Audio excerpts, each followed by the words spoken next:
On in San Francisco for the man known as the Zodiac Killer. There could be a serial killer in Chicago. The Oakland County child killer. Phantom killer. Frankfurt slasher. 4 children have now been murdered. Has killed 5 and says he's going to kill again. 15 brutally murdered young women. The pattern is the same. One by one, The death count started rising. A man in a mask robbed, tied, and stabbed them. Strangled, stuffed in burlap bags. It is highly unlikely that these women were murdered by separate men. Where will the killer strike next? Police can't answer who or why. That's the question.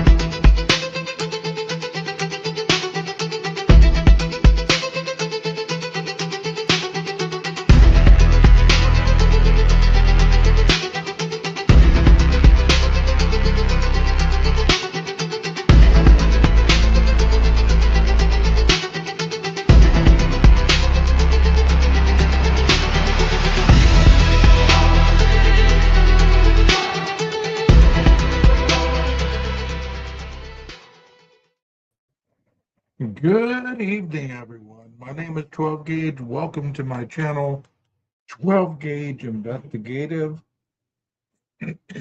Happy Saturday night. You know, I didn't feel like getting on cam tonight. I just wanted to be able to talk without having to look at myself on camera. You know, the title says from pedophilia to domestic violence, YouTube creators. You know, there's a reason that I decided to go on tonight and discuss this. Because last week I was talking about Arctic Fox and his situation. And it seems like less than a week later we have yet another bombshell of a YouTube creator that also has broken the law.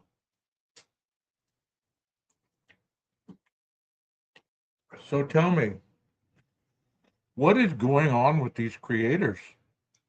What is happening to get them to be losing their stuff, so to speak? What exactly has gone wrong in their lives for them to be throwing away everything that they've worked hard for?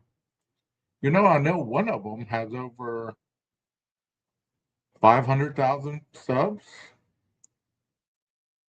The domestic violence guy, which we're going to dive into right now. JLR, Jonathan Lee Riches, whatever you want to call him, whatever you want to go and, you know, take a stab at old JLR. I never was a big fan of JLR. No other reason than I didn't care for his style. He was boots on the ground. I'm thankful for all the videos that he did put out in the Idaho 4 case and some of the other cases that are high up there on many people's realms of wanting to know about the true crime. But then we have this. It says there's one case true crime YouTuber JLR investigates isn't covering X's allegations he beat and strangled her. This was published March 20th, 2026 at 4:12 p.m. Eastern Time. So let's get on with it. It says true crime, excuse me, true crime YouTube star Jonathan Lee Riches, aka JLR Investigates, is accused of brutally beating, strangling, and threatening to kill a former girlfriend, she claims in court documents. In a sworn petition filed in Arkansas, Jamie Tennille Phillips claimed that Riches, 49, carried out a violent attack on Christmas Eve 2025 capping what she describes as a year-long pattern of abuse that included him repeatedly strangling her. And there is the man, the myth, the legend. In a sworn, I already read that, I'm sorry. The filing obtained by the Post alleges Riches, a convicted felon who spent 10 years in federal prison over a credit card fraud scheme, was in a relationship with Phillips beginning in early 2023 that spiraled into a persistent and escalating pattern of domestic abuse, coercive control, intimidation, and financial exploitation and physical violence. And there is Jonathan Lee Riches, JLR, and there is Jamie Phillips.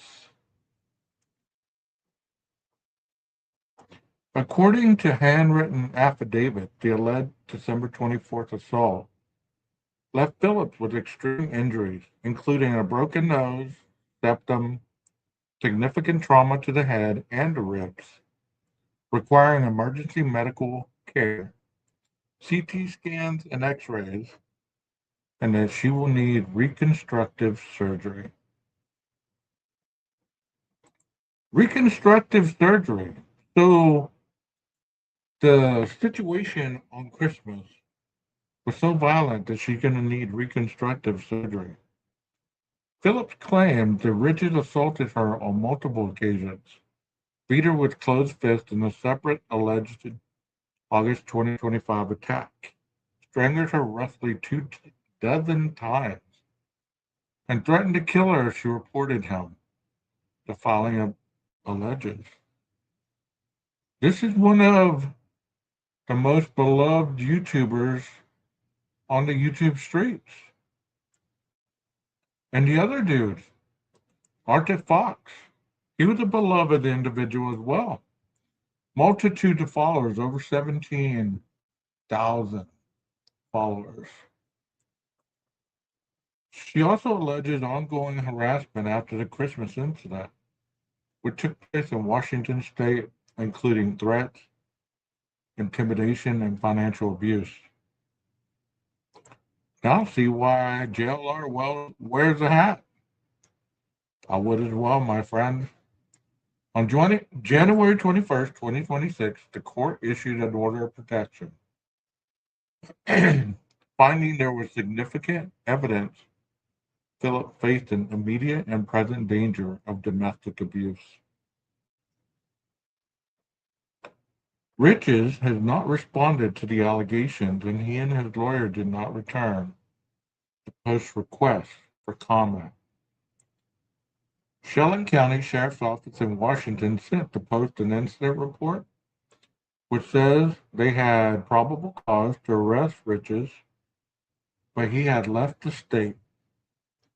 He has not formally been charged in relation to the incident, and no warrant appears to have been issued for his arrest. Excuse me. Phillips herself has a colorful past, having been accused in 2017 of fabricating a story about being impregnated by Alabama Senate candidate Roy Moore as a teenager, which she tried to get the Washington Post to run. Philip told the Post, "I was duped for so long." He portrayed himself as if he had changed and turned his life around, but that's not real. He's the same way he's always been. He's a fraud. The only thing he cares about is money. He doesn't care about the cases. He loves when there's a mass shooting. He gets excited because he knows he'll get a lot of views and a lot of money. Richards reinvented himself as JLR Investigates, a YouTube channel which has grown to more than 500,000 subscribers. Around 3 years ago, after a lifetime of frauds, fakeries, and manipulation, he describes himself as a fearless investigator and inserts himself into high-profile investigation to live stream. Most recently, he's been broadcasting from Tucson, Arizona, outside the house of missing Nancy Guthrie. He's basically a big celebrity in the true crime community. Fellow true crime streamer Alina Smith told the Post. Well, guess what? You can be big time and you can still be a piece of shit. As we've seen over and over and over again. It doesn't matter that you're sitting there outside a home, holding your cell phone, streaming to the world. It's sad that you choked somebody out, strangled her, and threatened to kill her if she went for help. But these are the people that are placed on a pedestal on the YouTube streets. Riches has gained a reputation for being one of the most persistent streamers, filming for up to 15 hours a day, responding to questions in real time, and guess what? Accepting money from viewers to complete tasks such as zooming in on certain parts of a crime scene. The more subscribers he gets, the more profitable his YouTube videos become, regardless of whether the information he reports is fact or fiction. That is the big thing right there. He doesn't care if it's fact or fiction. And a lot of people don't. You know, we're talking about groomers last night. I believe that this is one of the biggest groomers on YouTube. The more subscribers he gets, the more profitable his YouTube videos become, regardless of whether the information he reports is fact or fiction. That's why he was in Tucson for over a month. It's easy money for him because he just sets up a camera and lets it go. Phillips added. Other streamers have estimated to the Post he makes up to $30,000 a week with his persistent boots on the ground approach. $30,000 a week for JLR. Pretty good money. But his audience are likely unaware just how sinister Rich's past is. And that's another thing about YouTube. There's a lot of shiesty past individuals. But everybody deserves a second chance, right? But did the zebra ever change its stripes? I ask you that.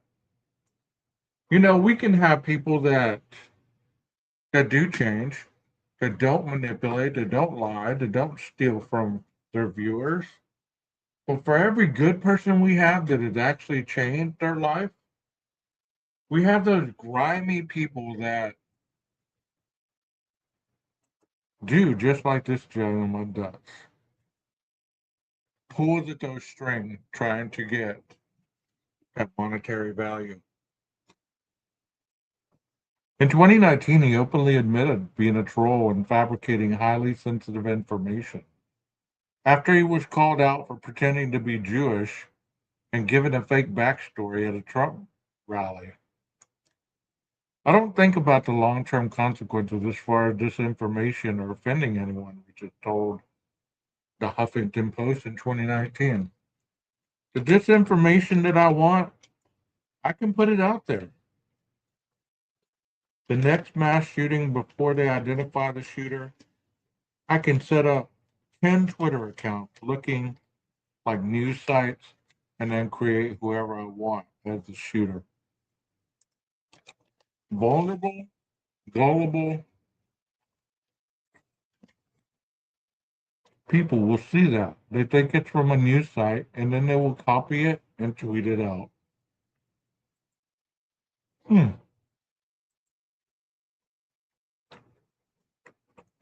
Rich's operation has drawn criticism from authorities and journalists alike. It is a part of a growing ecosystem of YouTube crime scene streamers who monetize tragedy by broadcasting from active investigation. However, Rich's notoriety long predates the live stream era. Fraud ring, and federal prison. According to federal court records,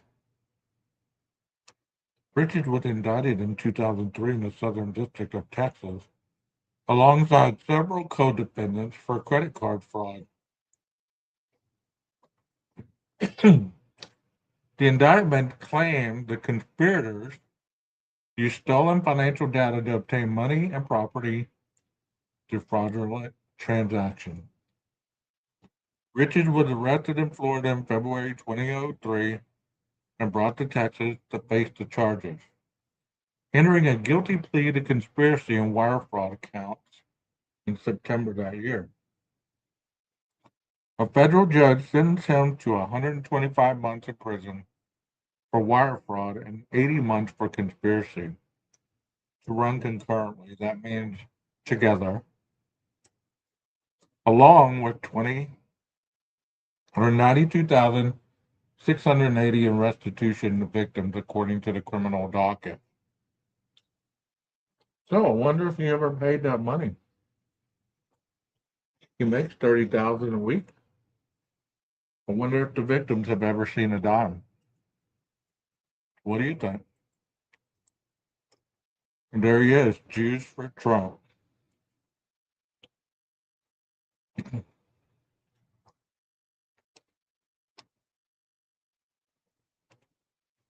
Most litigious inmate.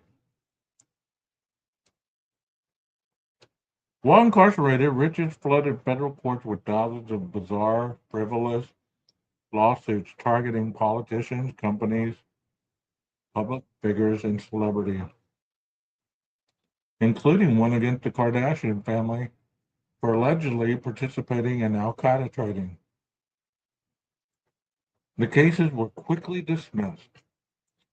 The sheer volume of Richards' lawsuits, estimated at over 4,000, ultimately forced federal prosecutors to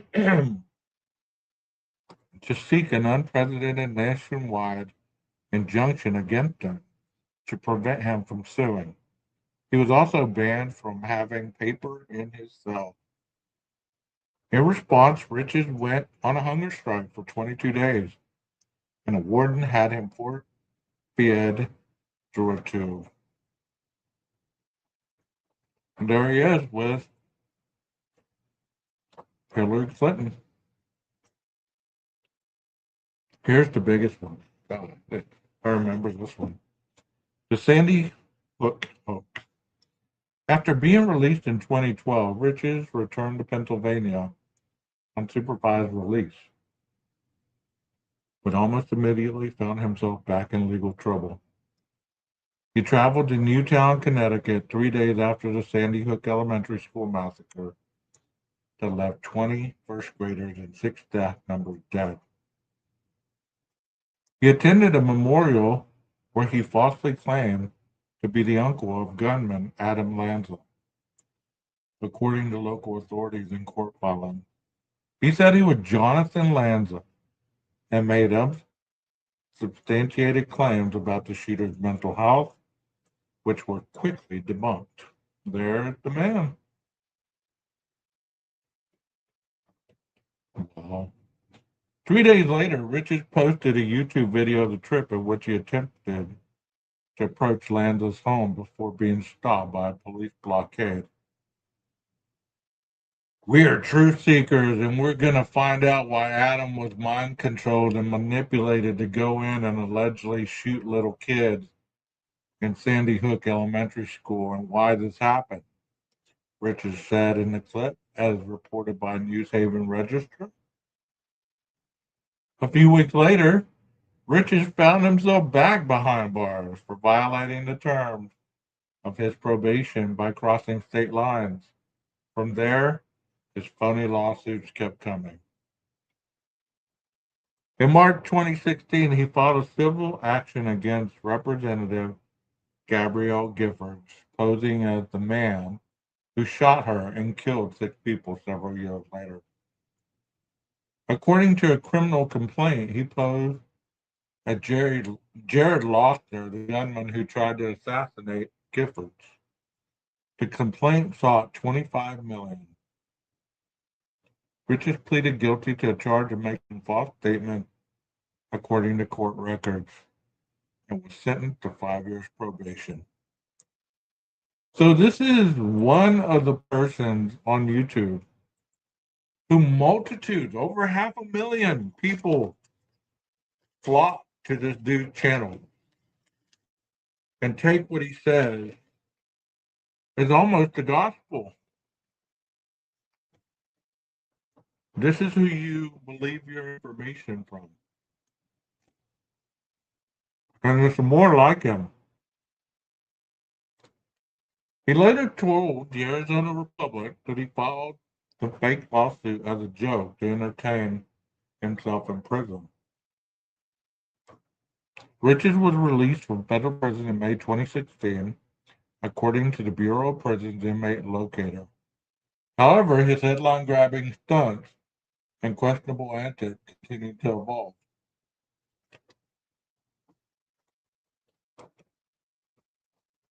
During Bill Cosby's trial in September 2016, he showed up in court repeatedly, offering the disgraced rapist Jell-O each time he entered. Weeks later, he surfaced in Florida alongside then gubernatorial hopeful Andrew Gillum, posing as a Black Lives Matter protester. Some of his most audacious acts came from disguising himself as both a Muslim and Jewish attendee at political events, including rallies for now President Donald Trump and Hillary Clinton. He confirmed to the Huffington Post he was an atheist from a Christian family, and confirmed at the time he didn't practice any religion. Fast forward, live stream investigator. In recent years, Richard has attempted to reinvent himself online under the brand JLR Investigate. While he markets himself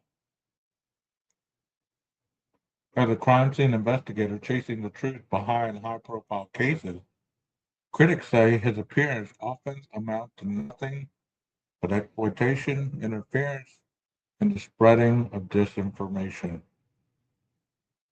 In one such incident, a business card was left on Nancy Grace's front door. Richards told his viewers she might have been at the center of an active elder abuse case prior to her disappearance. The card was from a case manager for Arizona's Adult Protective Service Division, who later confirmed it had dropped by after she was reported missing, so she could contact the agency if she returned home safely. The lack of information leads to speculation, Richards told the Republic while live streaming outside Guthrie's home in February. The practice mirrors a growing trend highlighted in recent reporting by the Post about YouTubers who earn thousands of dollars from live streams outside active investigation, broadcasting theories and commentary to their viewers. Is there anything wrong with people getting money? No. Are these people being responsible? Are they the ones that actively give responsible, on-the-spot information? I don't watch half of the ones that are there, so I wouldn't know. You tell me. Law enforcement officials and victims advocates have warned the practice can complicate investigations and implicate innocent people and the victims, wreaking havoc on their lives. I agree. Yet, for some top-earning live streamers like Richards, it appears notoriety and infamy can actually work in their favor. Crime Scene Collective co-founder Elena Smith told the Post she had seen fans of riches fly in from interstate and show up at the crime scene simply for a meet and greet with him. Many of them came bearing gifts, she said. Others simply donate cash to him online. They're obsessed with him, she said. What do you think? You think people are obsessed with JLR? Is he a good dude? Does he have issues?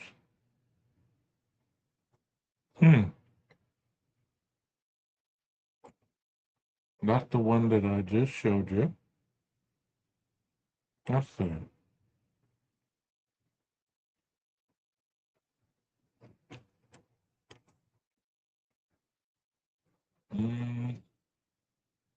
Let's see this one.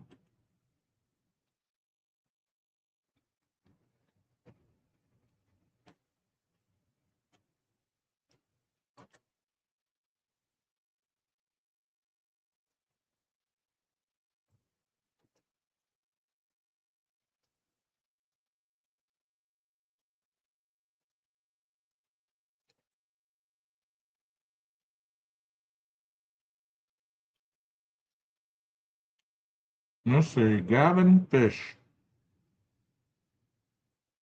Let's go there. Let's read the report.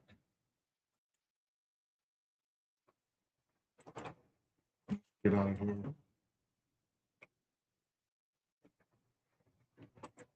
How's everybody doing tonight? Y'all doing okay? YouTube. Let's see. I've heard of that dude. Gavin.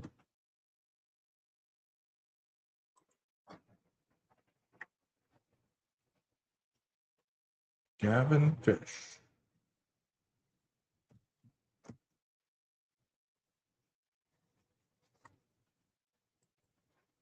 Let's talk about Gavin Fish.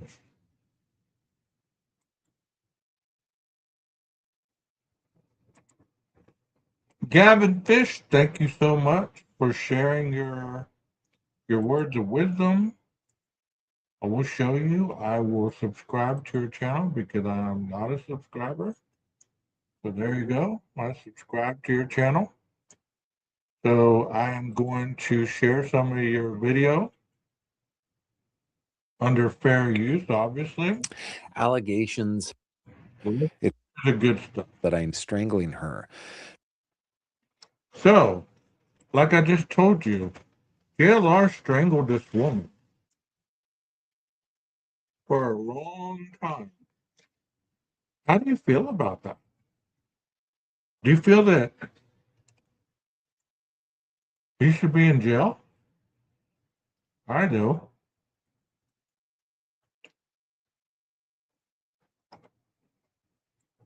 I think everything he's reading right there. Let's get to the incident report.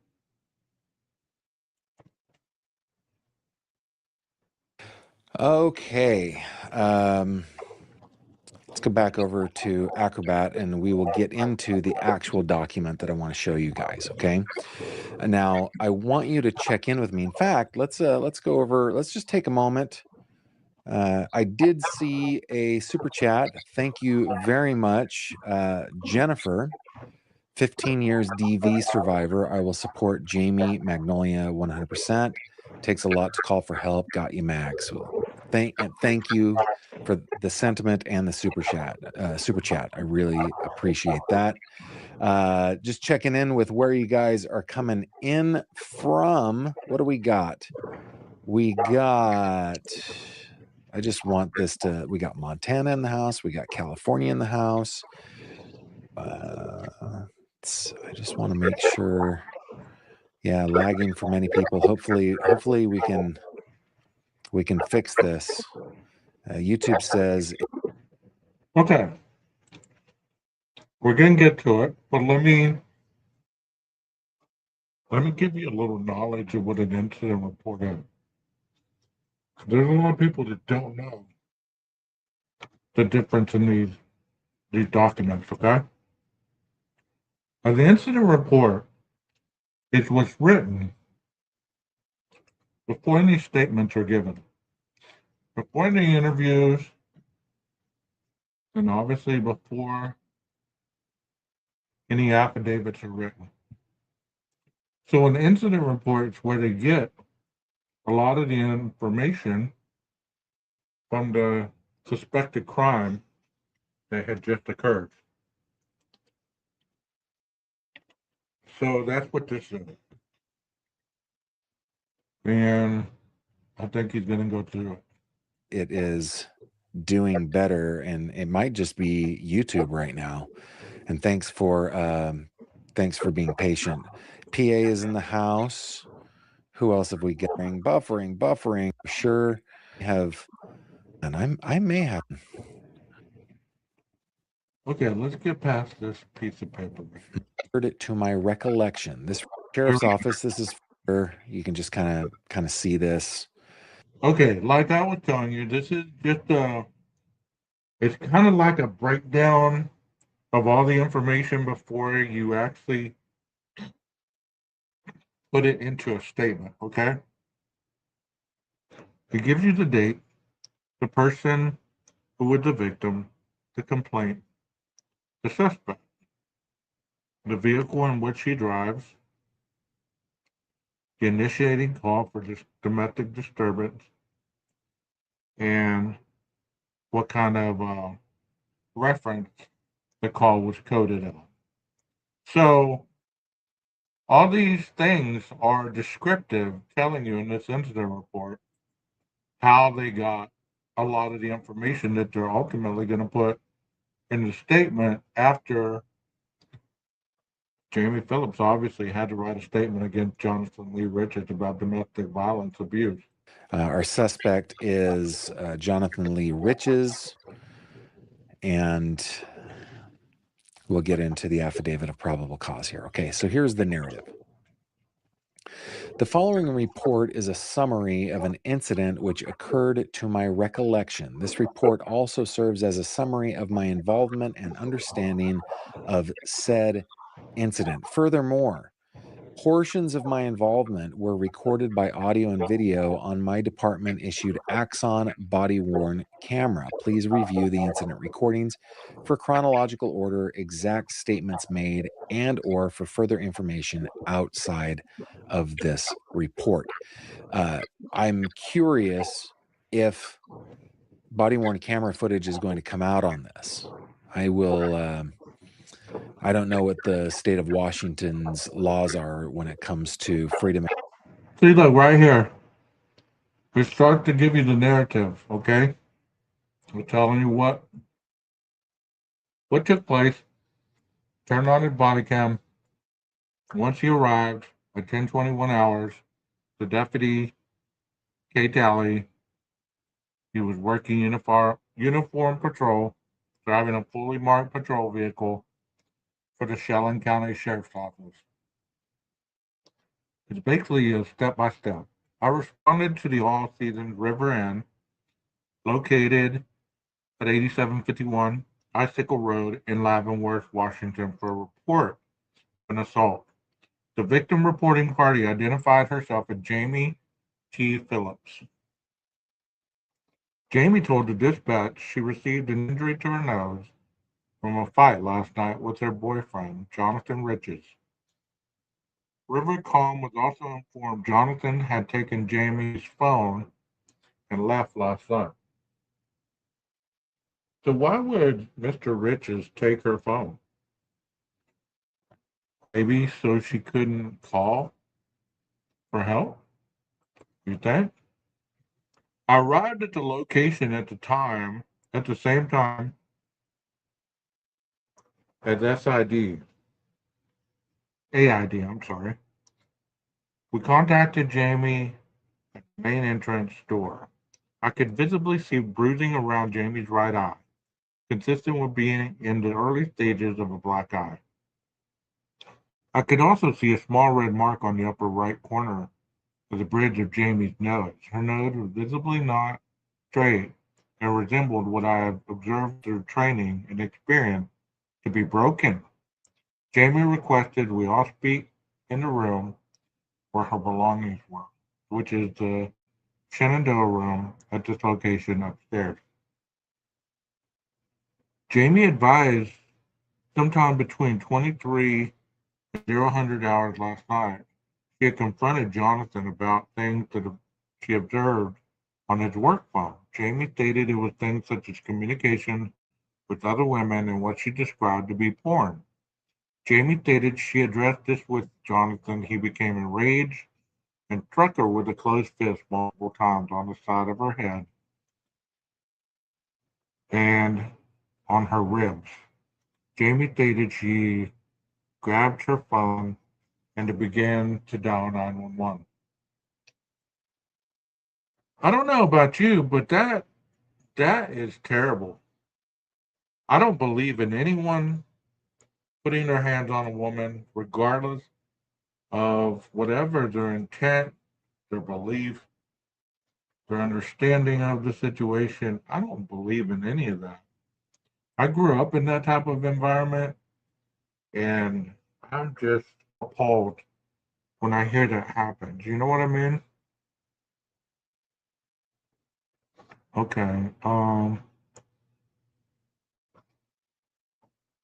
Let's see where yeah. We took Jamie requested we talked. Okay. Closed fist multiple times on the side of her head, her nose, and her ribs.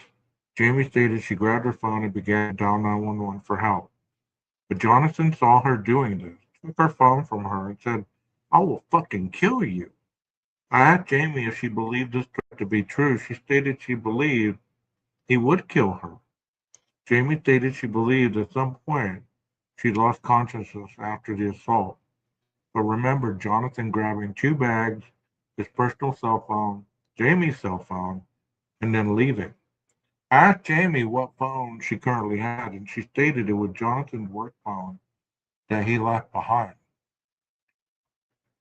Jamie stated she did not know where he went, but believed he may have taken the white Jeep Compass they rented.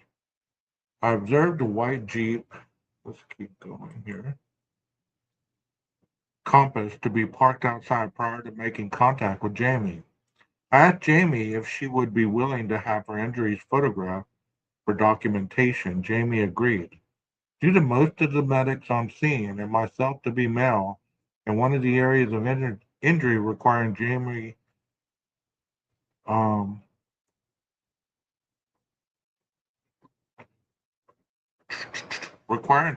to lift her shirt, I asked a female medic if she would be willing to take photos of Jamie's injuries with her department-issued cell phone in the bathroom of the hotel room, to which she agreed and completed.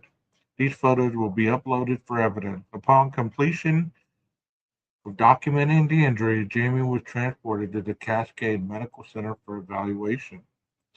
I requested Rivercom to put an ATL out for Jonathan.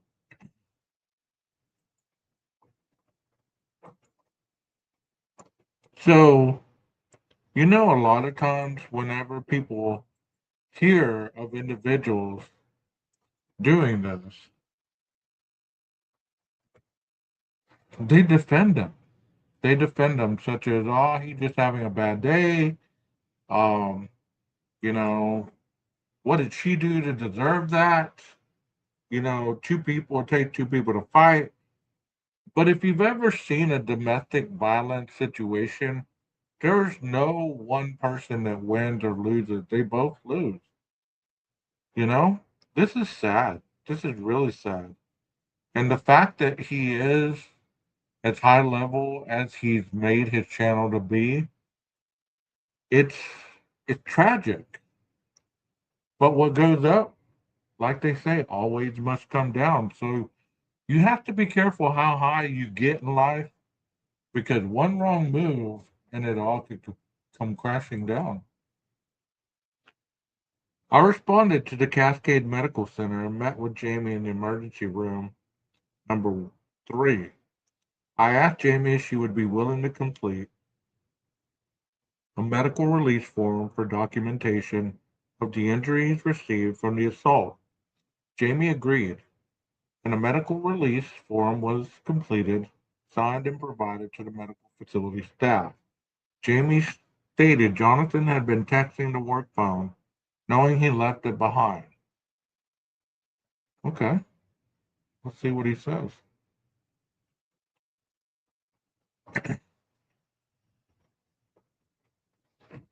He told Jamie he was 100 miles away from her and in the middle of nowhere. Jamie could not confirm.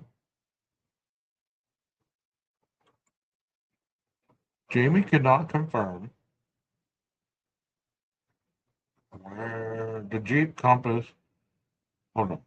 Jamie could not confirm the Jeep Compass still parked at the hotel was their rental, but due to it being the only one there and all the other guest vehicles accounted for, this was most likely the vehicle. Jamie believed Jonathan to be most likely still in the area, and their flight leaves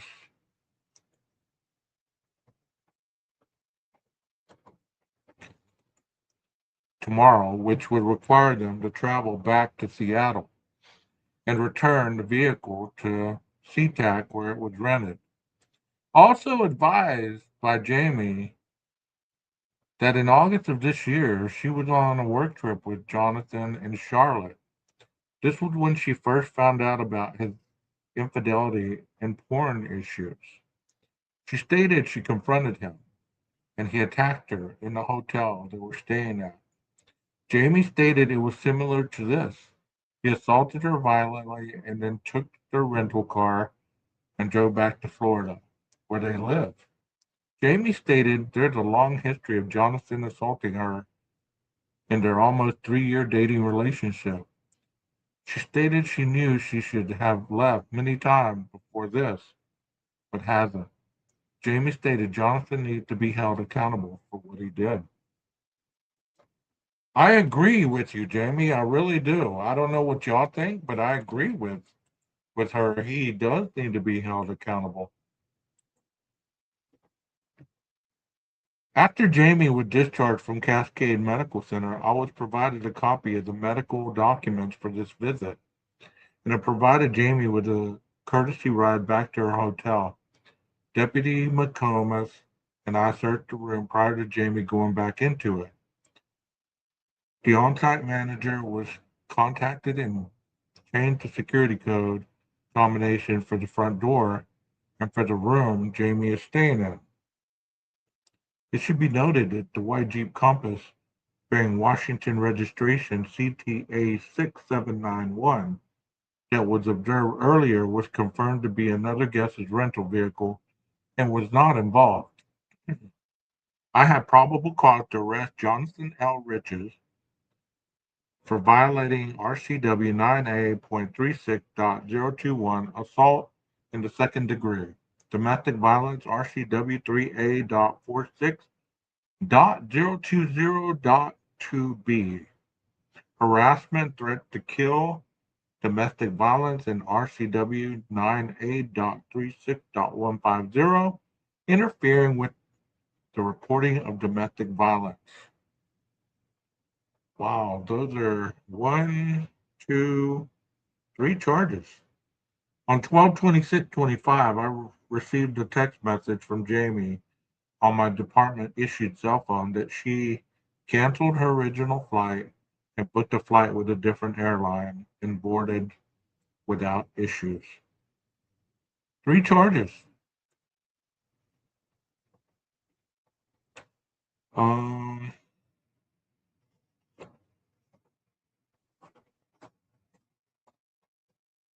Let's see. On 12/27/25, I received a text message from Jamie on my department-issued cell phone that she was finally able to track Jonathan's location. He was traveling through North Dakota. It is not known at this time if he is driving back to Florida or to a different location. This is very descriptive. Distribution, Shelling County Prosecutor's Office. And then it tells you the in-car video, in-car recorded statement, or photos taken, yes. So they took photos of the areas, and that is the incident report. I believe this is the petition for the order of protection, which would be a restraining order. A restraining order again, Mr. Jonathan Riches. This is a petition for the order of protection out of Garland County, Arkansas, Domestic Relations Division. So there's his name. So you do have to follow a restraining order whenever domestic violence is accounted for. It says prohibiting the respondent directly or through an agent from contacting the petitioner or victim except under the following conditions. Only to respond to legal documents. I can't read what that says.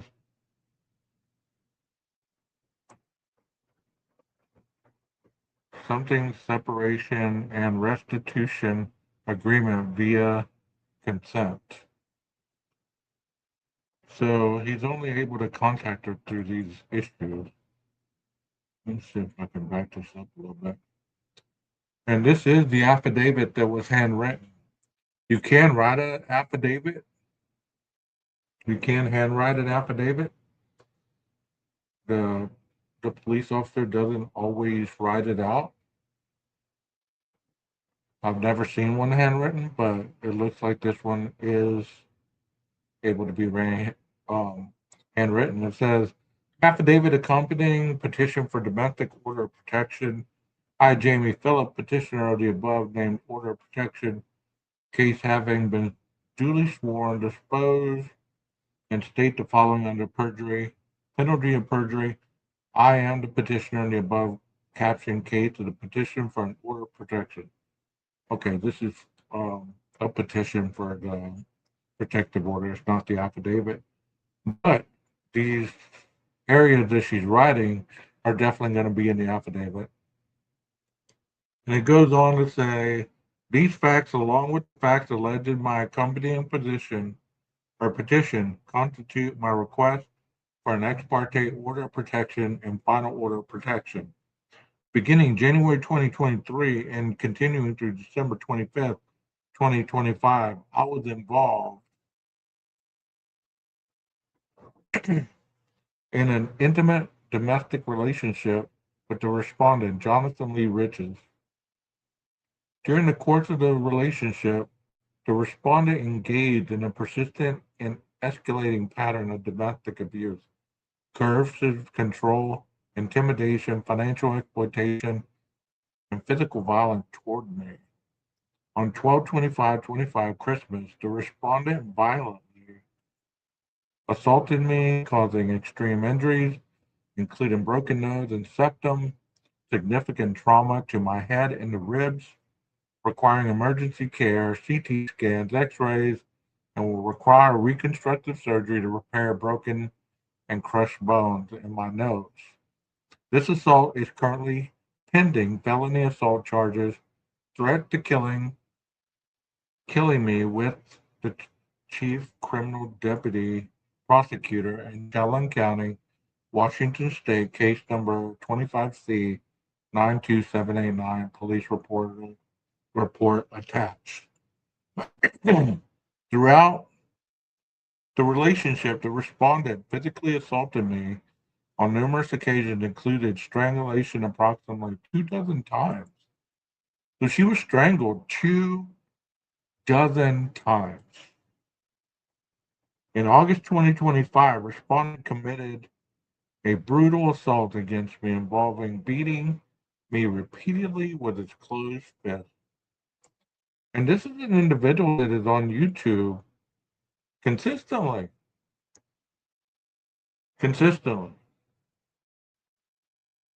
His assaults, or if I call 911 since the 1225 felony assault, respondent has continued to abuse me using fear, threats, intimidation, ongoing financial abuse, theft of all our joint funds in an act of retaliation. Respondent fled the crime scene, fled jurisdiction, and remained a flight risk. He has continued to contact me, and I'm in fear of immediate harm and death.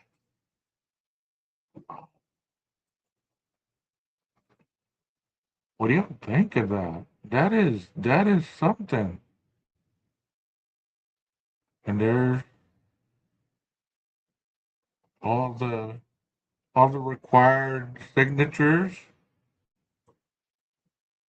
And these are the warning to the respondent, which would be Jonathan Lee Riches.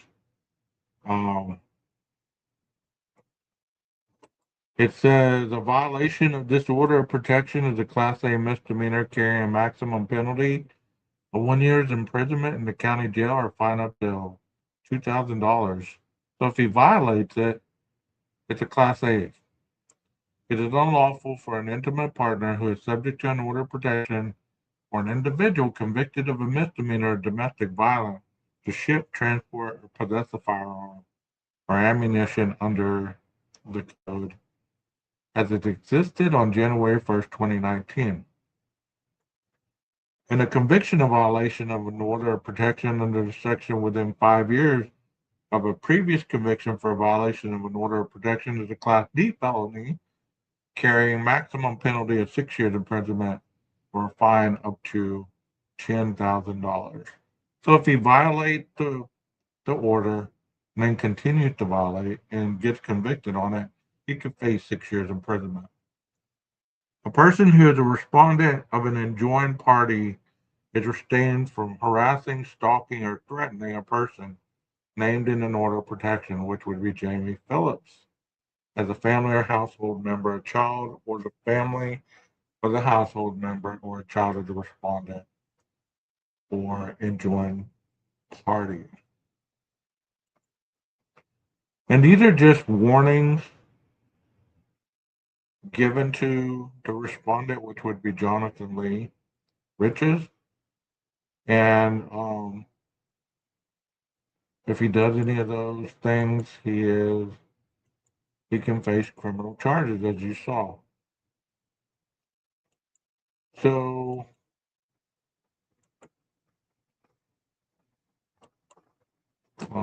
that is all for on the Gavin Fish show. Thank you so much for providing that information for us to be able to utilize. I don't know what y'all think about this. Domestic violence is not a playful thing to joke about. I mean, it is not. It's nothing to take lightly. It's nothing to really,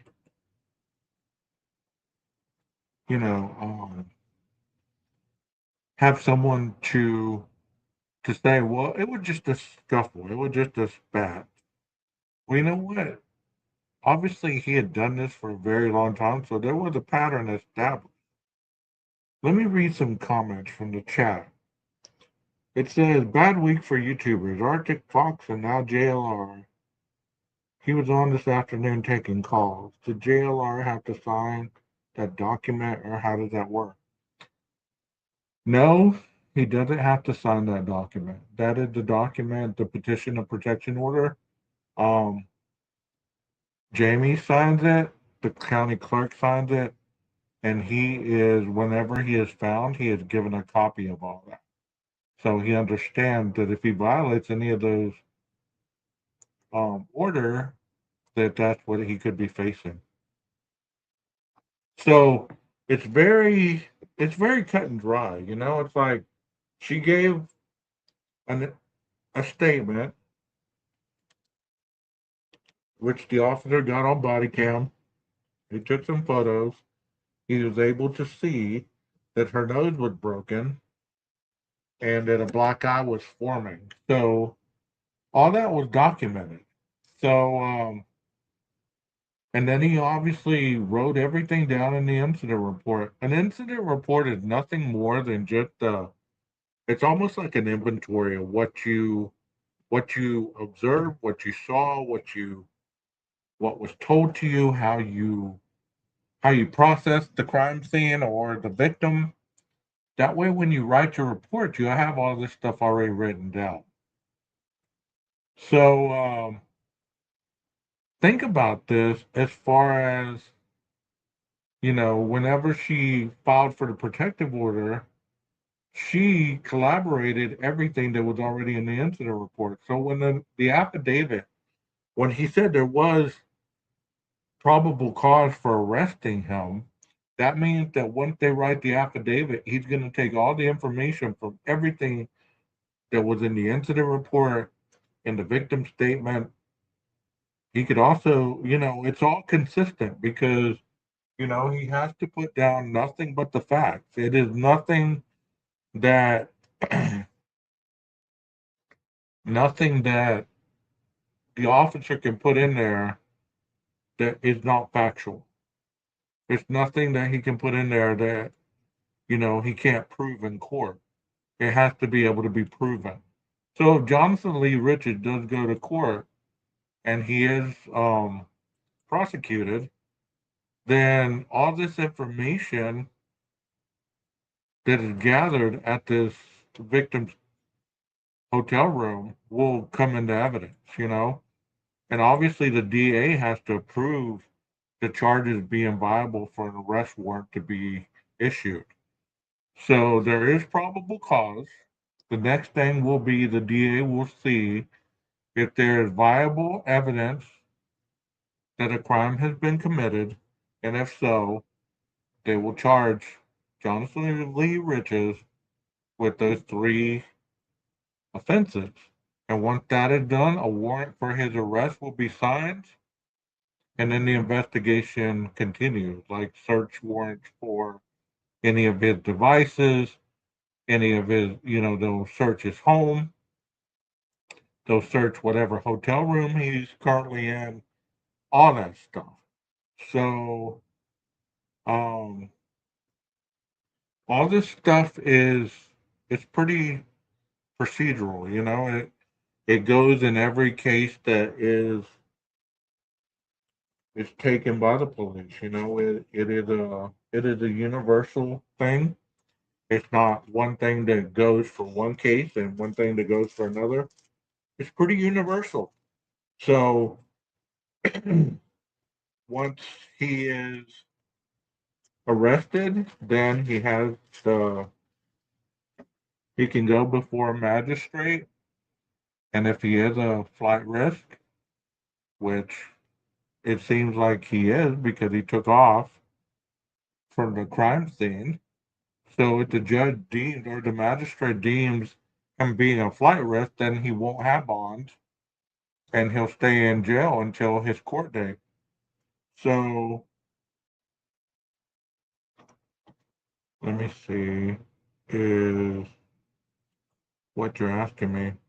For 12 gauge, does she have to do anything else at all to continue this action further? Or is she all done doing her part? She's all done. She filed the report. The officer took the report.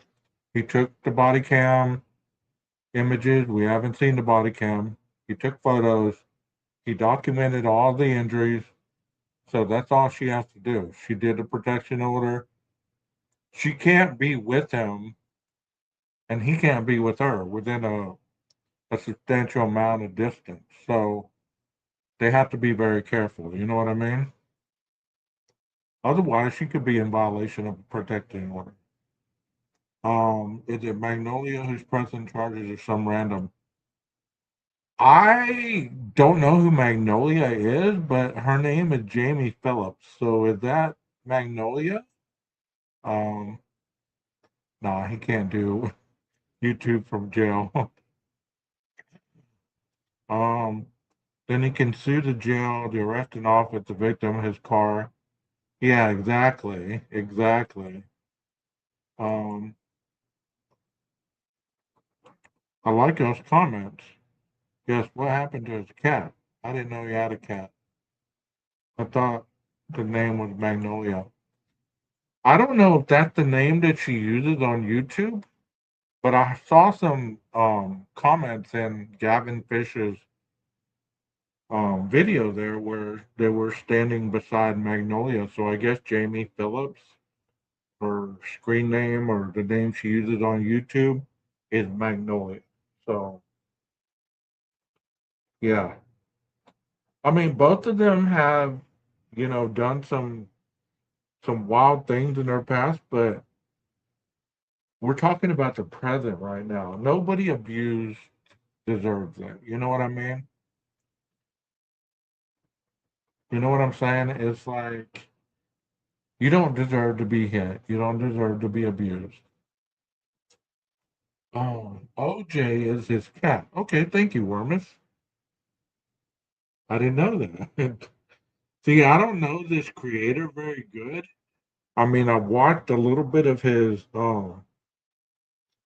Idaho 4 stuff at the very beginning because he was boots on the ground in Idaho, and I thought, man, this dude is like right there on the spot. So, I mean, I was one of those that gravitated toward the boots on the ground stuff and, listened to his impression of everything he was seeing and what he thought.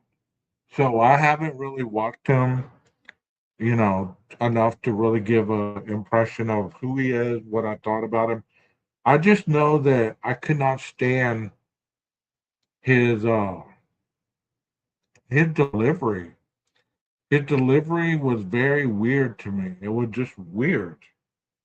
He would be like, hold on, hold on. It's like, I don't know. I can't, if you've ever watched him, you understand what I'm talking about. Let's see, what the joke gonna be? Yeah, it's been a stressful day for a lot of us, for sure. If I lived in Idaho, I would be in jail. Okay. So I don't know if any of you that are watching this currently are watching this on replay later on if you've ever been a victim of domestic violence, but domestic violence is an awful crime. No, I haven't seen him eat a pizza. I know I saw him eat some McDonald's one time while he was in Idaho. Um, yeah, at least JLR can take his Ozark Trail backpack to jail with Nancy Guthrie abductor. See, y'all know more about this dude than I do. I mean, like I said, I've watched him, but I haven't watched him, if that makes sense. But it'll be interesting, if he gets. I believe that the threatening to kill her, if they can make that stick and enhance that based on some of his other crimes, then that might be a felony. Um, Obviously, the domestic violence, the assault, hitting her and breaking her nose, her ribs, and all that other stuff. It depends on how they classify that. If there was a weapon involved, if it was, she said it was a closed fist, but we don't know everything that went along with that. You know what I mean? We don't know a lot of the stuff yet. So I'm kind of waiting for the affidavit to come out. And once they arrest him, that comes next. Once he goes before the magistrate. You know, and if you don't remember the process, that's once again the crime has been documented on an incident report. The victim has filled out a protection order against the alleged perpetrator. He fled the scene, took her cell phone. So Once, and the police deemed it probable cause to arrest him. So the next thing is they're going to fill out an arrest warrant. Arrest warrant for those 3 charges. And once he gets arrested, if the judge deems him a flight risk, then he will not have a bond. He will sit in jail until his indictment hearing, just like Koberger did, you know. And once he's indicted, then at that point he could still ask for a bond, and the judge can either give him a bond, reduce the bond.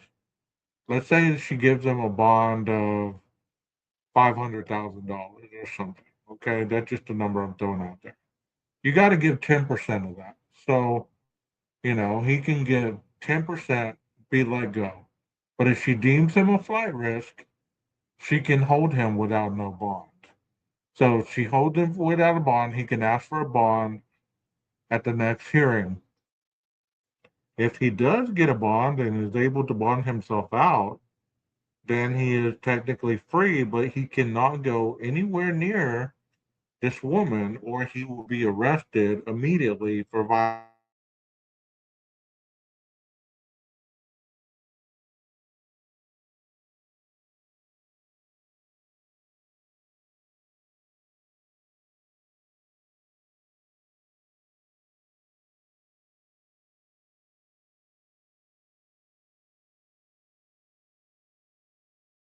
Not only the pattern of abuse, but any kind of other issues, any other reports, any other police reports, any other things that we've yet to hear about.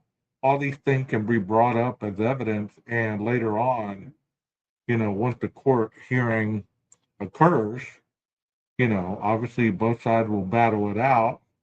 And, if it's a jury trial, the jury will decide his fate. If he's guilty, then he will go to prison for whatever those charges carry.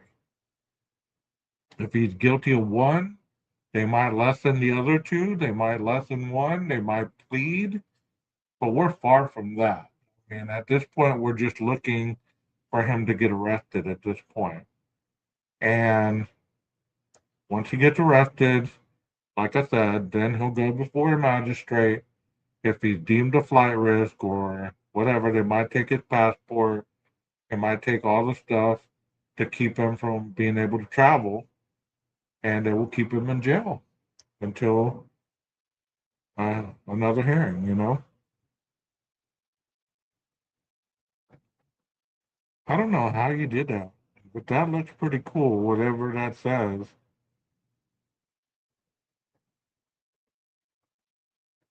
I do not blame her at all. That's what that said. All right. He'll cover his own trial. Yeah. He'll have his phone out covering his own trial. What will he do? A year or 2? It depends on what the statute carries for the assault. If it's going to be battery, assault and battery, or if it's going to be, if he used a weapon, strangulation is obviously, did she go to the hospital? Did she document those? I mean, if she can prove that he was trying to kill her, it could get very violent. You know what I mean? Very violent in court. So you just never know where this is going. But the next thing you have to be looking towards would be an arrest because the officer already deemed probable cause. So if the DA deems that this is a good case for prosecution, then he will sign an arrest warrant. The judge will sign it, and there will be an arrest warrant for Mr. Jonathan Lee Riches.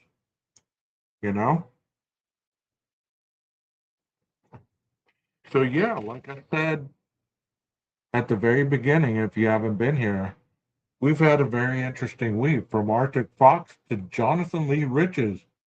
Who is the next to fall in the YouTube world? Who is next to be brought into the spotlight, where their squeaky clean image on YouTube is really exposed for who they are off camera. Who will take over his show while he's out? I'm sure he will lose his show. No, he can't do his YouTube from jail. He cannot. They will not let him document any of that. I mean, if there's one of his friends outside of the jail documenting on his show, I'm sure that, you know, his show will go on if somebody decides to carry on that show and document his legal problems. I mean, that would probably give ratings and everything else. I mean, I don't know how YouTube's gonna handle it.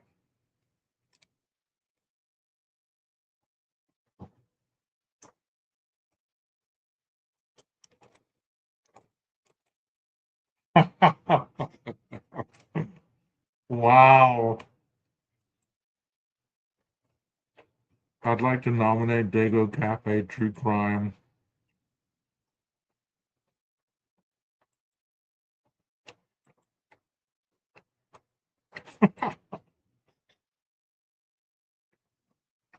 Mm, we don't know, Melissa. We don't know if he's going to do any real time or not. It depends on if they're going to utilize any charges that coexist with any of the current charges. If he's ever been convicted with any kind of battery, assault, um, threatening to kill, domestic violence, which I don't think he has. And these are state charges. These are not federal. So most of his stuff is federal. Most of his charges have been federal. So I think he will be a first-time state offender. So if they don't use his federal stuff against him as presenting character, I believe that, I mean, he could do 5 years, 6 years.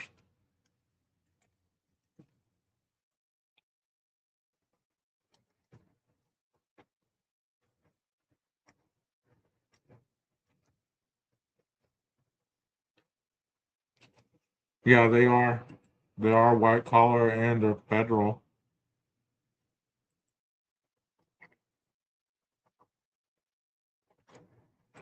PKC says Washington is usually pretty easy on criminals.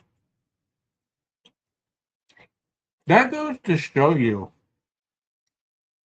That's how stupid Koberger was. If he would have done the crime at WSU or in that vicinity, I bet he might not have gotten life.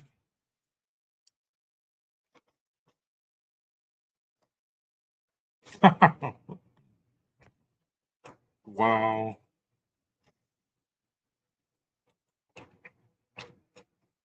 Yeah, he did go like Turner on her.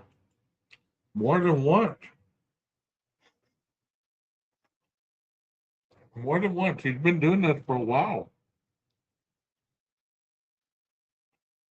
He just looks like an angry man. You know, he looks like he has a lot of anger underneath the surface.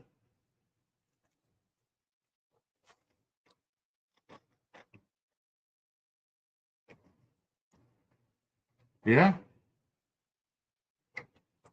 that is a true statement. This is for the best for them. That way they were the way they were fighting. Yeah. I mean, it's a miracle he didn't kill her.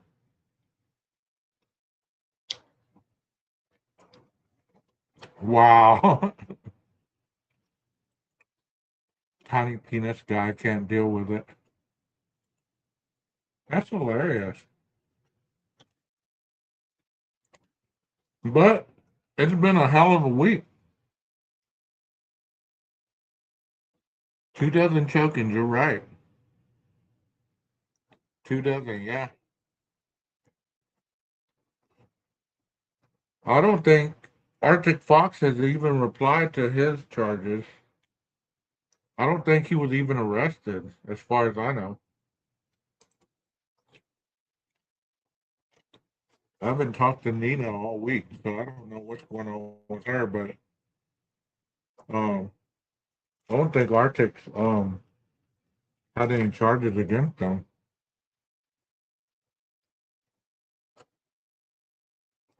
It's crazy.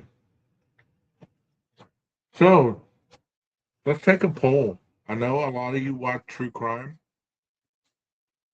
on these YouTube streets. Who do you think's the next to fall? I heard Kick. They got that video off of Kick for Arctic Fox. Who do you think's the next to be exposed on these YouTube streets for being a criminal? Because basically, these last two that I've highlighted are criminals. Who do you think the next one is going to be to have the blade fall on them? Give me your thoughts in the chat. Who do you believe the next one is? And I'm only not laughing because there's a lot of.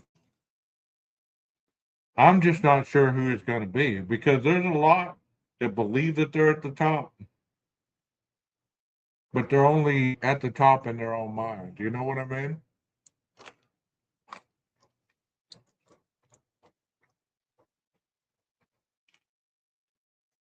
Somebody told me T-Rev. That's another person I don't know well enough to really comment on. Good thing it wasn't in Idaho. That guy as Moscow is probably still seeking revenge. He would probably go after him for women beating. Yeah.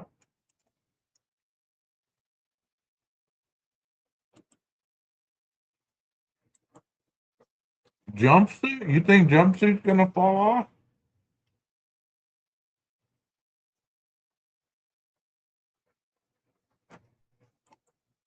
She says Pav. Wow.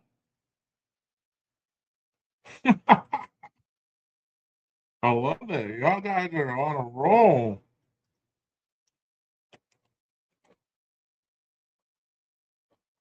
I like this statement right here. You're right.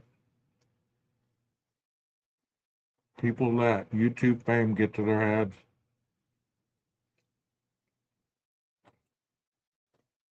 T-Rev got canceled a year ago. Really? I didn't know that.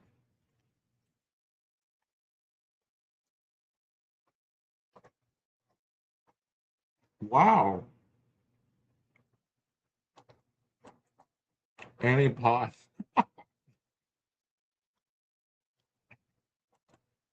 Willie the Pirate. I know some of these people that you're talking about. I just don't know why they'd fall from grace. I mean, there's been a lot of creators that have been around for a long time. And they all seem to have something in common.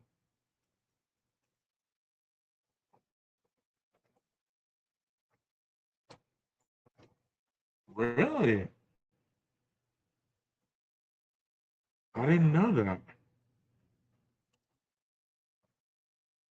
Pray for Willie, as he is in the hospital for a B12 deficiency. What?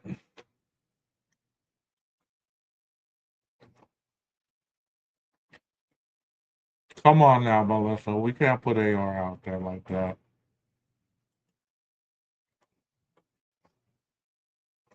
I think AR is on a different level these days.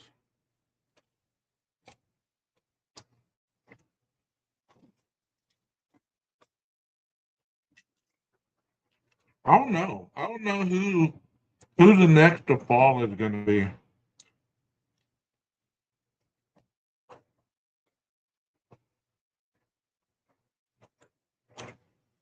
Regina and Friend True Crime Chat.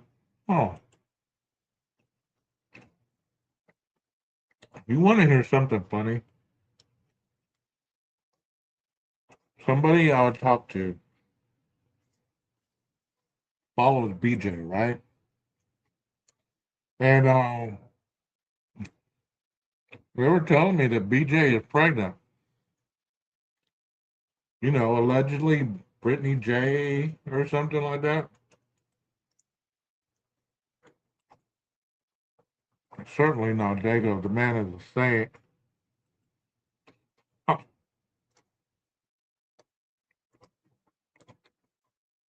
So, Brittany J, I don't follow her either.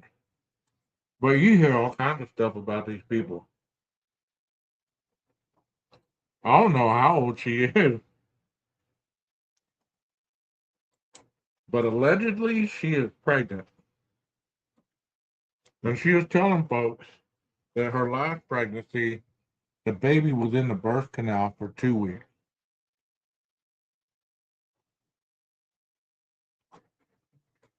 That's just alleged. I don't know. None of y'all put Jules up there. None of you put anybody. Somebody put Pav up there. God bless the baby. I believe the children are our future. I could see Dago being a target for some ass white fucker. You know, that person right there, I have a lot of comments about. But honestly, I wouldn't piss on him if he was on fire. And that should tell you anything and everything you need to know how I feel about that man. Yeah, I was thinking about her too. Nira's, yeah, Nika Nuggets, whatever her name is. Yeah. Jules' haircut is a crime. I don't see Jules ever becoming pregnant. Safe bet. Lana? No, Lana's doing a mock trial. No, I was saying the guy that swims in meatball sauce. I wouldn't piss on him if he was on fire. Maybe Dago's co-host Dylan. He looks a little sketchy. I don't know who that is. I don't watch him. But I know he had said a lot of interesting stuff in the past about me or the channel. And I've even confronted the man about it, but you know. I'm just wondering who the next to fall from grace. I mean, think about it. JLR had 500,000 people, 500,000 subscribers.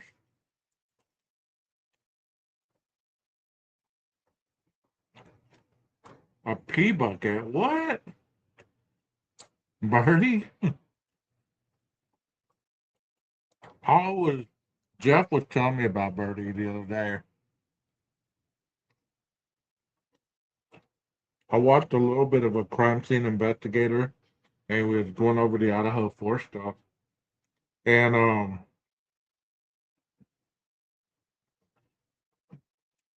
basically the crime scene investigator was going against everything people believe about this case on that side. You gotta be careful who you put on panel because they could go against your narrative and make your whole channel look, your whole concept look foolish. Harsh. Harsh. Probably Ponderosa or Long John Silver's.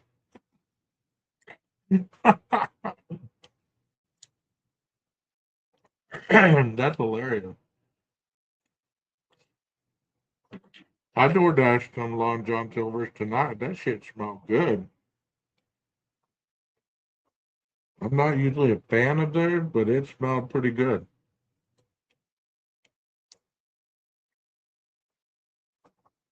Guys, don't forget, GLR has not lost anyone really yet. Yeah, their hush puppies are good.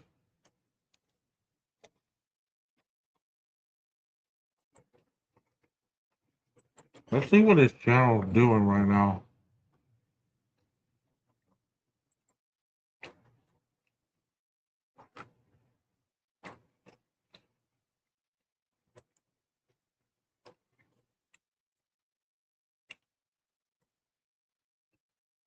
Wow, he's live right now.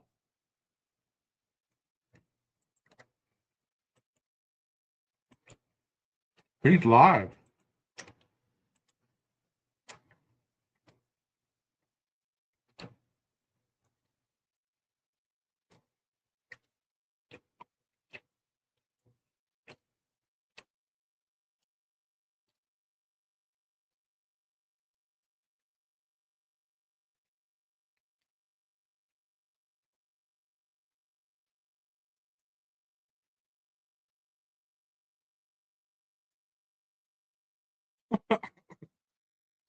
Wow. Where are his subscribers? There it is, 553,000. Yeah.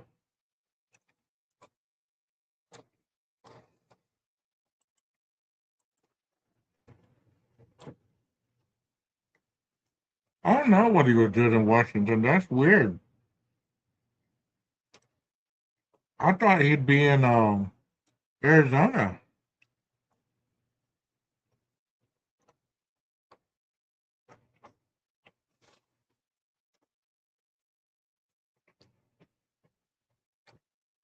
I thought he was in Arizona covering that Nancy Guthrie. Really? Eddie was over on Harsh's Live for a long time.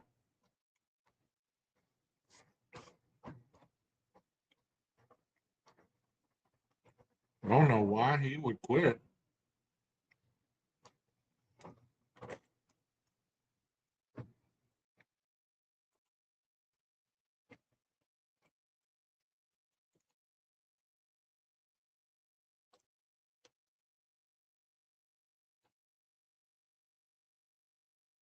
Wow. Did y'all see this one? Let's switch gears a little bit. Did y'all hear Justin Timberlake got a DWI? Let's watch this. You're veering off to the left, and then you're not stopping at the stop signs. Yeah. Sorry about that. Is this your vehicle? Whose vehicle is it? It's just a rental. It's a rental? Okay. Do you have any registration with it? Do you know if they can put it in the glove box?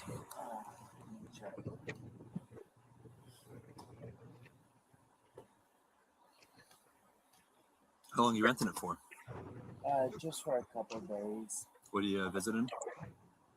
Yeah, I'm on tour. What are you doing? I'm on a world tour. A what? A world tour. Doing what? Hard to explain.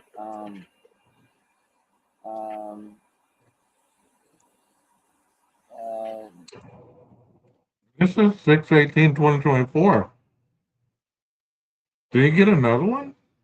Or is this an old one? Am I showing something old? This says 14 hours ago. Oh, this says newly released video shows Justin Timberlake during the 2024 DWI arrest in Sag Harbor, New York. Oh, I guess there's never been footage of it. He sounds intoxicated as hell.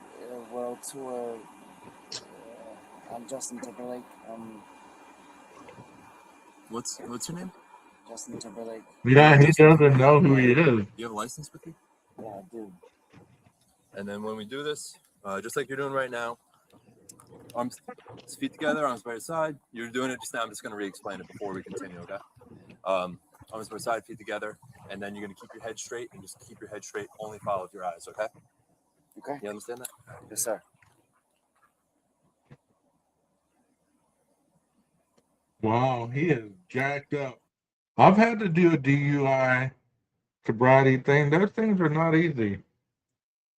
Had to do your ABCs and walk a straight line and all that crap. Not an easy task. But I wanted to show a little bit of that. I'm trying not to show multitudes of different things on my lives because it confuses people. How's my new mic sound? Does it sound any different than the other one?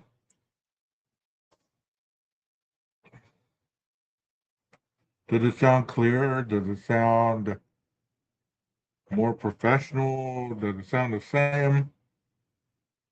I mean, you know, you hear some microphones, they sound awesome. I didn't really like that other one because it seemed like it was too little of a microphone. So I decided to get a new one. Now let me know how it sounds. It sound pretty good? I'm thankful that you guys decided to join me on this Saturday night. As we talked about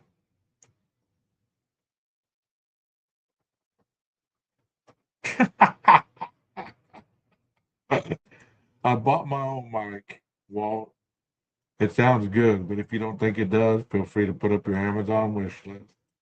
I don't even have a freaking Amazon wish list. All of you late night tonight, possible aurora. I will check sun weather right now. I don't even have a wish list. I don't even know how to make one. That's hilarious. I mean, I don't get how, like, getting back to JLR. I noticed that when he would be like, when he was down by the border reporting on the immigration stuff, like we were reporting, you know, when people were crossing over, somebody sent him a new iPhone because his iPhone was not getting his iPhone was like older, I guess. So somebody had sent him a new iPhone. They sent him like all this stuff to hydrate, you know, on like a cooler and all this stuff. I'm like, damn, I wonder what does it take to get these people to feel so bad for you that they got to send you things? You know what I mean? What kind of sob story can we think of for 12 gauge to get people invested in the channel and invested in sending me money? Crack Chalk, Bodega 3K computer. Yeah, I remember hearing that. Well, here's a sob story for you. My Tundra needs a part. It's $109. And I don't know if I can really afford that at this point, even though I'm dashing my ass off and even taking sparks from Walmart. It's still a big lump sum in my wallet. If there's anybody watching, please feel free to email me, and I can give you my Venmo, my Cash App, my PayPal,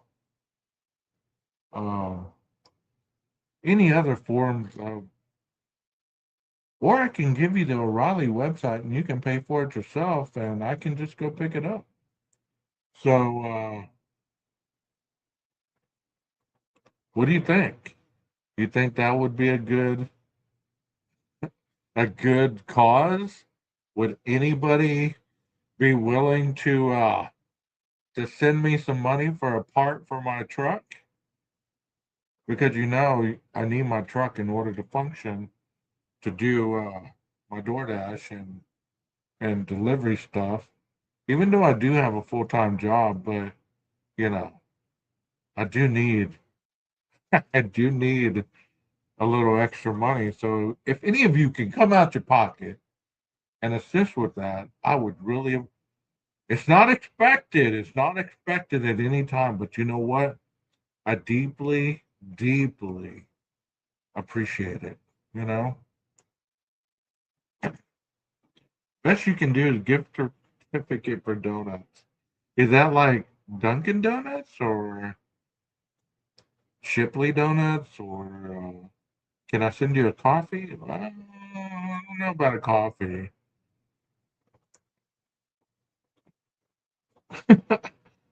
I am broke because of a cigarette run. Like, can you wait until May? I don't think so. ChatGPT told me that I needed to get that part before it made the truck undrivable. So it's not expected, but so very much appreciated. You're right. Can you wait till May 12th? Then yes, I will do my best for you. Yeah, I get paid on Friday. Let me get back at you. Oh my God, you're like my new favorite person. Well, maybe we can collaborate and we can. I wonder if they have that part on Amazon. If they do, I might have to get a wish list. That would be something that I could post on here, my wish list on Amazon. Once again, all the thoughts and opinions of this channel are strictly my own. Um, Never meant to harm or inflict any kind of emotional damage to anyone. It's merely for entertainment purposes only. Anyone that donates will become a mod. Can you go to a junkyard? I have no income 12 gauge. What about a pick and pull? I'm just joking with you, Melissa. I'm just joking with you. I got the money. I'm gonna go tomorrow and pay for the part, have it put on, and be on my merry way. I was just joking with you guys. I don't expect you to pay for my part. That is just that is just something that I could never do. Even if somebody said, "Here's $500, keep the change." I don't know if I could take that money from anybody just to take it, just because I'm up here on a platform talking to you. You know what I mean?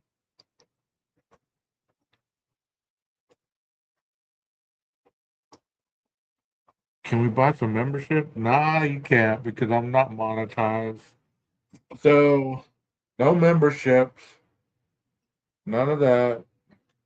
You can buy some merchandise if you want. There's merchandise in my channel link somewhere. You can go buy some 12 gauge merchandise. Buy some 12 gauge sliders, 12 gauge coffee cups, whatever it is that you like. I need $500, so if offered, I would take the cash, yes. Well, I know a lot of people would. I just don't like taking from people. I'm a giver. I'd rather give than to take. You know what I mean? Can Walt Harris drop the link, please? Yeah, Walt, drop the link. 12 gauge coaster for a very wet beer. Yeah. Hey, I didn't even think of that. I didn't even think to make coasters or any of that. When I designed all my merchandise, it was at the very beginning of my channel, and it was annoying to me because it kept telling me, you need to make merchandise and all this crap. So I did it in like 5 minutes. So a lot of that stuff is very generic. It's not it's not really worth the prices that they're asking. So the only thing I would buy off my merch list would be the sliders. They look pretty cool. Maybe a hoodie, but the other stuff I wouldn't even recommend it. I wouldn't even buy it. The hat I was wearing the other night, that I don't even know what they call that hat, but the one with the brim that says 12 gauge and then you flip it up at the bullet holes, that one's pretty cool, you know. Um,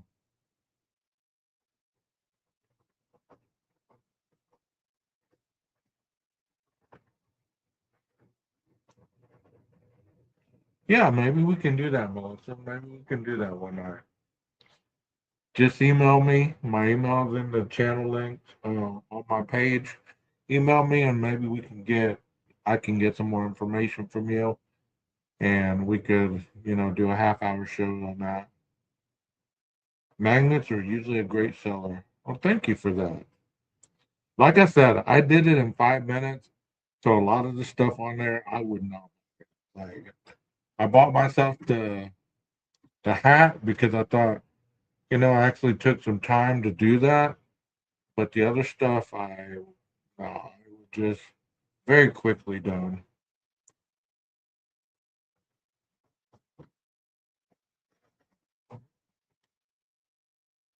Well, I am not a guilter, but if you consider yourself a pro burger, I mean, that's fine. I'm just a person who likes to talk. I do believe Brian is guilty, though, but I mean, if that makes me a guilter in your eyes, I guess that's fine. Let's collaborate and do a show from your sun porch.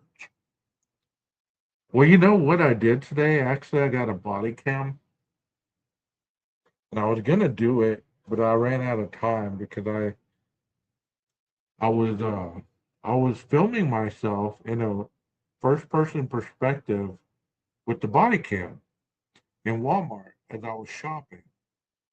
And I got irritated because I couldn't find half the stuff I was looking for, right? So I canceled the order and I shut the body cam off. So no telling everything that I freaking recorded. I'm gonna look over it and maybe put it as a premiere or something like that. You know? I like doing those first person perspective of something, like you're looking at something through the perspective of the individual that's actually doing the event. Do I have a drone? No, I need one. There's another thing I could put on my wish list. A drone. So I need what? What did I say? Apart from my Tundra, a drone. I had a drone. I tried flying it last summer and I crashed it into a palm tree, and that was the end of it.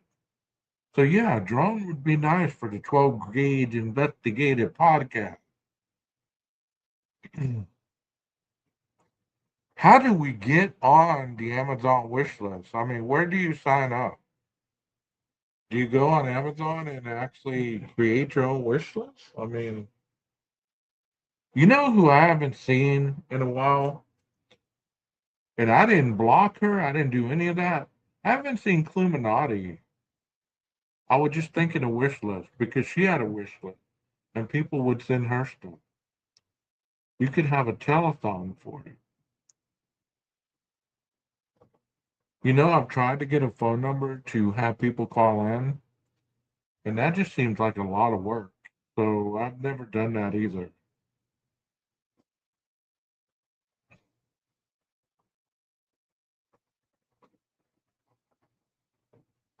Maybe I could get a burner phone with a number and that I only use for like 30 days and have people call in on my burner phone. That'd be cool, huh? Y'all call in on the burner? Just take T-Revs. I used to watch that dude from time to time. That's another guy that was very popular in the very beginning. What happened to these popular channels that causes their demise? That's what I want to know. You could do call-ins with your panel 12 gauge, just don't show them on the screen. It's probably available. I'll have to do some research because it seemed like you needed to download this app and go through this and go through that and pay for this. Um, you know, it just seemed like a lot of work.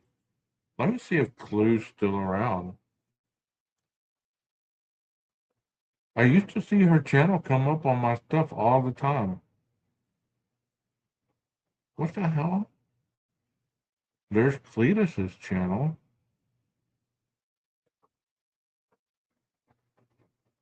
Baby Clue.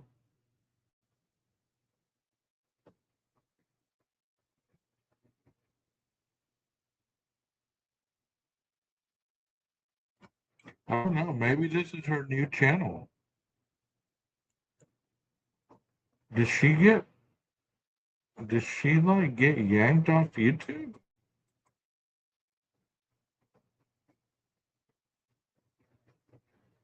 Oh wow, it says a farewell to Illuminati and a short chat about TOS and getting banned from YouTube. Wow.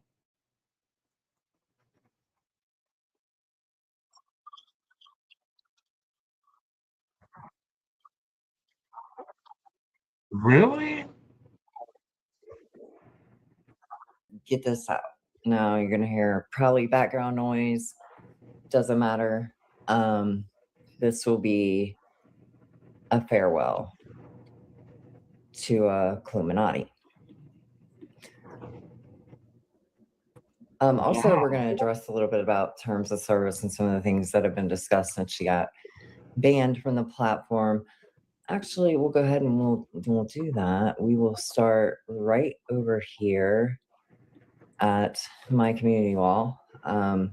You can get one terms of service violation bad enough to get banned. There is a 3 strikes you're out warning system, which brings it up to 4 total. But any point, they can take your channel. 1 strike, 2 strikes, doesn't matter. If it's bad enough, you're gone. If it's too bad, you may get away with a few times. So I posted. I got 2 strikes against me. Like, I gotta watch out or they'll take my channel. I mean, over some dumb shit too. Like, back in the day, I did some addiction stuff and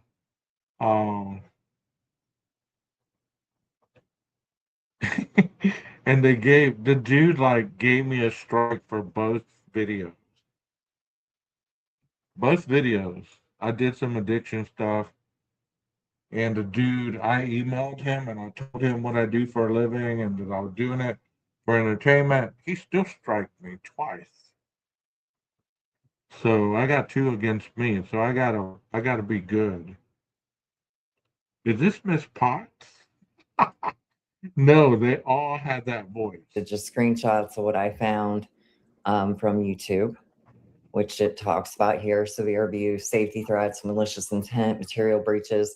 For me, yeah, Illuminati falling right here in the malicious intent and the hate speech. That's the most pronounced thing. Not smart, not smart enough to stuff. Yes, you can. And wants to talk about another woman who weighs that much. Where they were ordered to stay off of social media. Like, what? I think that's crazy. Oh yeah, my God. That's what I was trying to say. Sorry, I'm reading comments and got distracted. But yeah, you know what I think is crazy? I don't even want. People get ordered off social media all the time by via court orders, probation violations, things like that happen.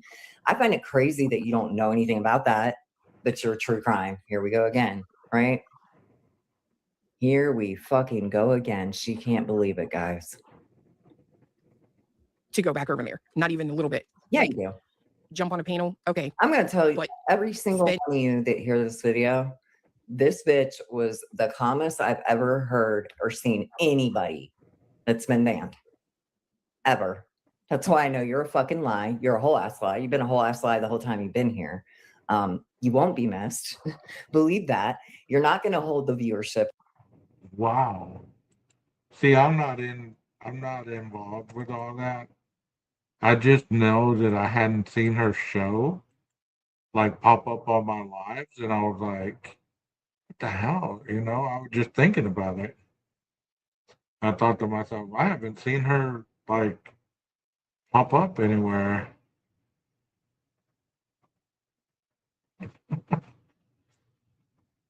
There's just multitudes for everyone that disappears, a new one arises. A new one arises. You know what? I wish I could find a freaking like a police scanner and just broadcast that all night long. I don't know what happened to Sergeant Friday either.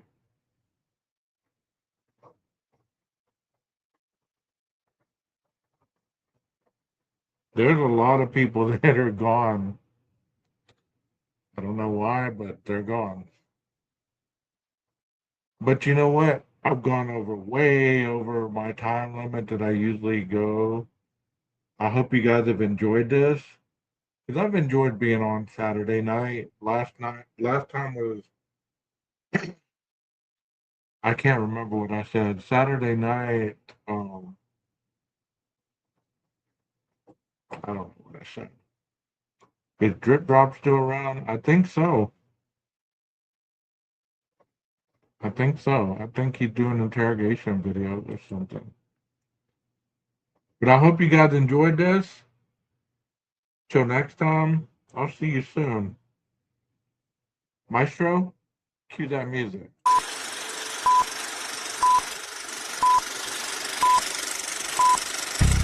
On in San Francisco for the man known as the Zodiac Killer. There could be a serial killer in Chicago. The Oakland County child killer. Frankfurt slasher. 4 children have now been murdered. He has killed 5 and says he's going to kill again. 15 brutally murdered young women. The pattern is the same. One by one, the death count started rising. A man in a mask robbed, tied, and stabbed them. Strangled, stuffed in burlap bags. It is highly unlikely that these women were murdered by separate men. Where will the killer strike next? Police can't answer who or why. That's the question that we'll never know. I don't want to live the rest of my life wondering if this person's going to be caught.